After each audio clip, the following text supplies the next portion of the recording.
Hello and welcome to Whence, a Freemasonic podcast featuring research papers and discussions related to Freemasonry. I'm your host, Brother Robert Johnson. That I wanted to say thanks to everyone who did send in suggestions for the book I'll be posting as this year's holiday gift for the app purchasers who support the show, including Brother Keith, whose suggestion was awesome, but alas, I could not secure it for digital distribution. So, via PDF on the bonus features for this week will be The Symbolism of Freemasonry by Albert G. Mackey, MD, published in 1882.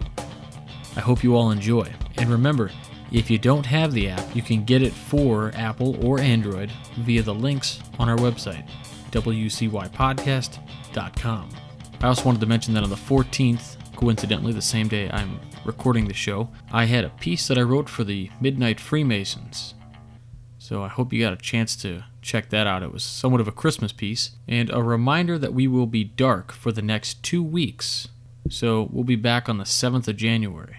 Also, in case you missed it, the world is not going to end. You will hear back from me on the 7th of January. This week's first piece is entitled The Plants and Animals of Freemasonry by Brother Nigel D. Brown. There are many reasons why a lodge has a particular name. Many inns or taverns have borne and still bear names which are wholly or partially those of plants and animals. 3 of our founding lodges in 1717 were meeting at such houses in London: the Goose and Gridiron, the Apple Tree, and the Rummer and Grapes. It would take too much time and space to list the present-day lodges which have either inherited from such sources or have chosen for themselves a name associated with a plant or animal. Some are Oak, Walnut Tree, Arboretum. On the other hand, Beehive, Lion, Swan. These are but instances, more ancient than the Golden Fleece or Roman Eagle.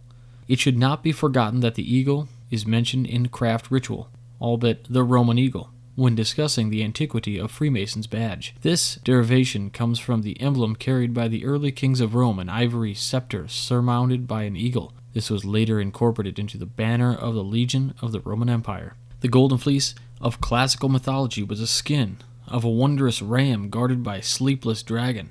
Jason and his Argonauts went after this prize. The journey was long and perilous, but the dauntless heroes persevered, and after a series of adventures eventually reached their journey's end to win the ultimate prize of their age. This timeless legend, which can be read as an allegory of life, contrasts vividly with the relatively modern order of the Golden Fleece, which was created by Philip the Good, Duke of Burgundy, in 1429, at the time when he was ruling the Netherlands. In 1504, the Spanish Habsburgs took over the country and the order. In 1713, however, it was nearly instituted as an Austrian honor. The Dove and Olive Branch. Of all fauna and flora related to the craft lodge, the dove and its olive branch are probably the most commonly seen. With few exceptions, this is the emblem of the deacons. It is when they are invested with their collars and jewels that the dove bearing an olive branch has its only place in the ritual. The same emblem appears on top of a deacon's wand. The symbolism originates from Holy Scripture, where we read that a dove was released from the ark by Noah, but found no rest for the sole of her foot, and she returned. The second time she came back, and lo, in her mouth was an olive leaf plucked off. While the third time she returned not again unto him.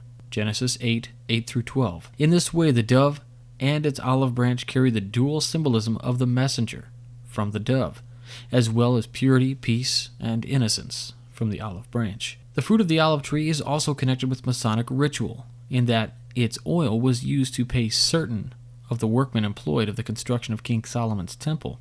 It is also used in the consecration of a new lodge as the symbol of peace and unity. The acacia. There is a good deal of confusion over the shrub associated with the discovery of Hiram's grave, but it is most probable that it would have been cassia and not acacia.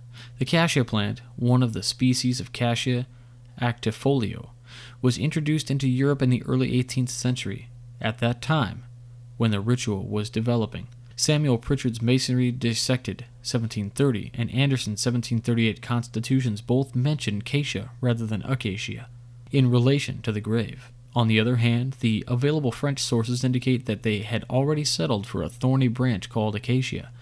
We cannot be precise as to when the change began, But at the Union of 1813, it was settled that acacia should be the word for the ritual use, and eventually acacia was seen no more.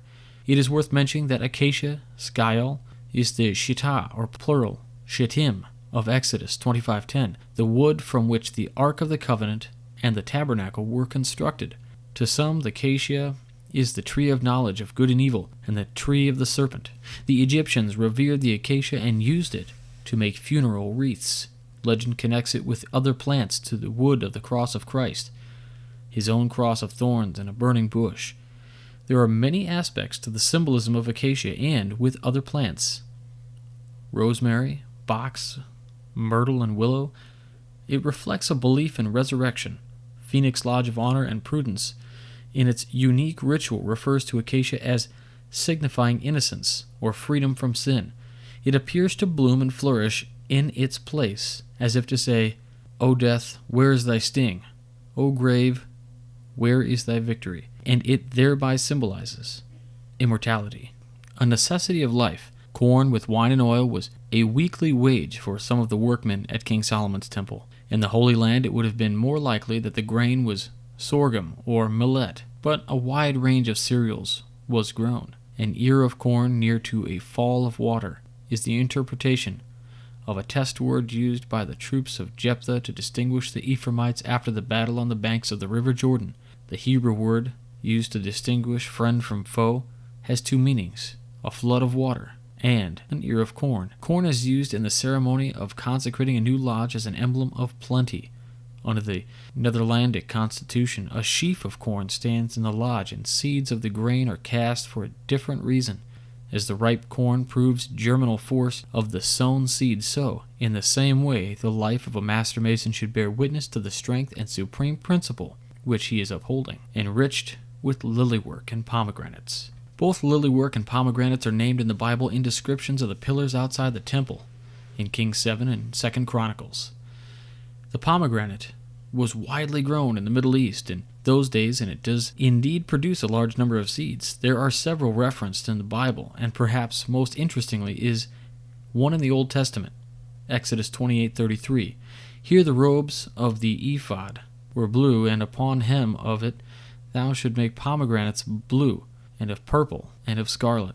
The most likely flower adapted for the lily work is the Egyptian lotus. This was a sacred plant among Egyptians, which they used to symbolize the river Nile, the giver of life, because their livelihood depended on its annual flooding. It is a water lily with pink flowers that fade to white. Pomegranates and the lotus were commonly used together in Egyptian architectural design, and this style spread to the surrounding nations. It has been suggested that King Solomon's temple was based on a Phoenician design, for these, in turn, had been derived from the Egyptian pattern. Hiram Abiff, the superintendent of casting, was a Phoenician through his father's marriage to an Israelite. It is therefore likely that the lilywork and pomegranate stemmed from Egypt. The white color of the lilies, however, was probably introduced to reflect the white of religious tradition. White lilywork denoting peace seems to be a purely Masonic idea. Industry in the lodge. The jewel of the secretary is 2 pens in saltire tied by a ribbon. The pens are quills, an example made from the primary wing feathers of a bird. There is probably no deep meaning to be abstracted from this, other than to remind us that the secretary uses a pen for recording the work of his lodge. In a Masonic pamphlet written about 1725 and often attributed to Jonathan Swift, bees and a beehive are discussed. By the 17th century brethren, they were considered an emblem of industry, recommending the practice of that virtue to all created things, from the highest seraph in heaven to the lowest reptile in the dust. The beehive was regularly seen as a Masonic symbol from the middle of the 18th century onwards, on tracing boards, certificates, jewels, glass, and pottery. The Lodge of Emulation, now number 21, adopted it as its emblem more than 2 centuries ago and still uses it. But at the Union of 1813, it was one of several symbols. Others were the hourglass, the scythe, and the ark, which were abandoned. It remains, however, as an emblem in Scottish craft Freemasonry, and many American rituals preserve explanations that had at one time been current in England. Conclusion. The genuine symbols of our Masonic craft are there for all to see. It is often a good thing for each brother to contemplate them, and having done so, to work out his own interpretations, and this, I have to some extent practiced for myself. We all, of course, learn much from the ritual explanations, and can, if we so desire, turn to the writings of those who have made a particular study of symbolism. My own experience, as I have committed myself to paper, is that our symbols, in providing visual reminders of the lessons learned in Lodge, enable a Freemason to carry those lessons into and so enrich his daily life. Now, I already mentioned our app on the Android and Apple Store, but there is another way to listen, streaming if you want, which is the Stitcher Smart Radio application. Just type in Whence Came You with no spaces when you register for free. And Stitcher supports our show with a $1 donation for every person who does this. It helps offset the hosting costs of the audio files. This week's famous Freemason is the last king of Hawaii. King David Kalakaua was the seventh and last king of Hawaii. He was raised to the sublime degree of Master Mason in Lodge Le Progrès de Oceanie, number 124, on July 28, 1859. He served as worshipful master in 1876, about 2 years after he became king on February 12, 1876. He was active in Masonry right up to the time of his death on January 20, 1891, a day or so after he became a member of the Shrine in San Francisco. After the present Iolani Palace was completed, a Masonic banquet was arranged to coincide with St. John's Day, December 27, 1882. It was the first official banquet held in Iolani Palace. His Majesty used the membership roster of Lodge Le Progrès de Oceanie and Hawaiian Lodge for his guest list in hosting the banquet. It was a gala affair with the music provided by the Royal Hawaiian Band under the direction of its founder and world-renowned conductor Henry Berger.